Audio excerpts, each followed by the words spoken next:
constituents who are poor, most of whom are African American, my constituents were not represented in a private session, in a closed-door meeting, to, in essence, negotiate the rights of my constituents away.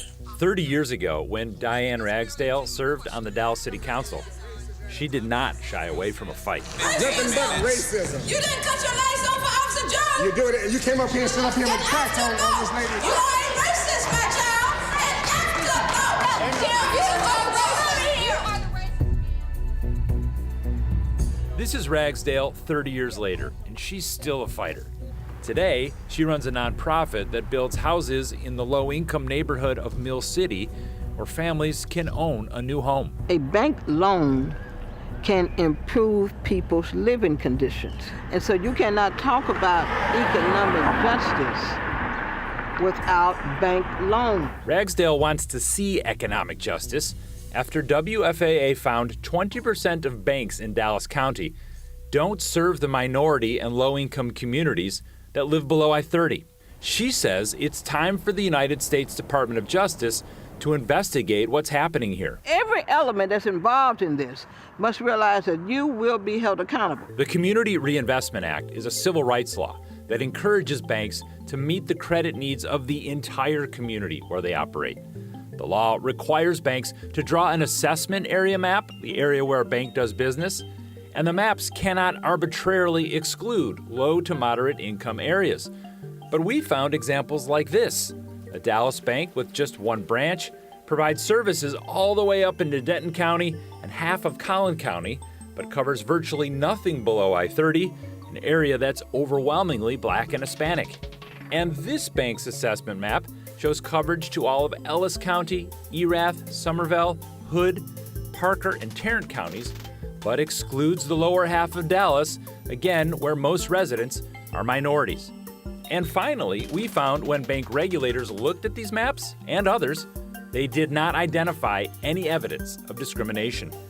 Ragsdale says bank regulators have failed to hold banks accountable, and that's why the Department of Justice is needed. So when the regulators are failing, what is the role of the Department of Justice? The Department of Justice has to intervene legally and require measurable outcomes themselves.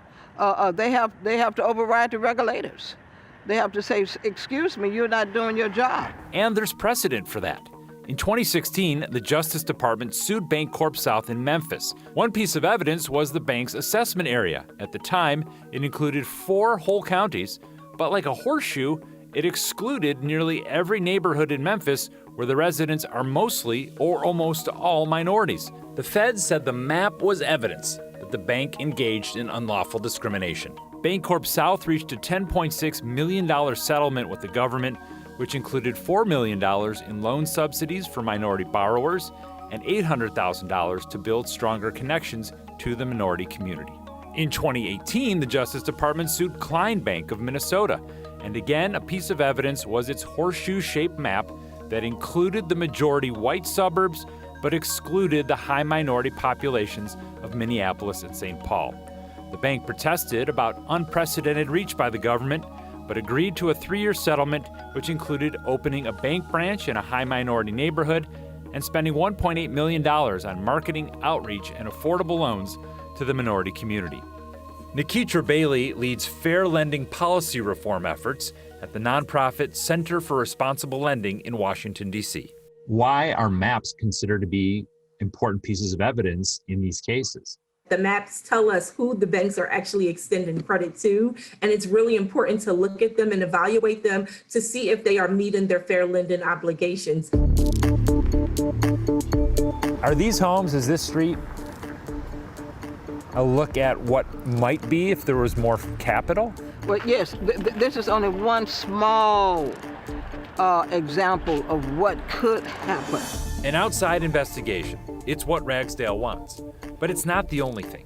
She says community groups have to get well organized and well funded to fight for their equal right to credit. Redlining is consistent, and our movement against redlining cannot be inconsistent. In Dallas, I'm David Schechter reporting.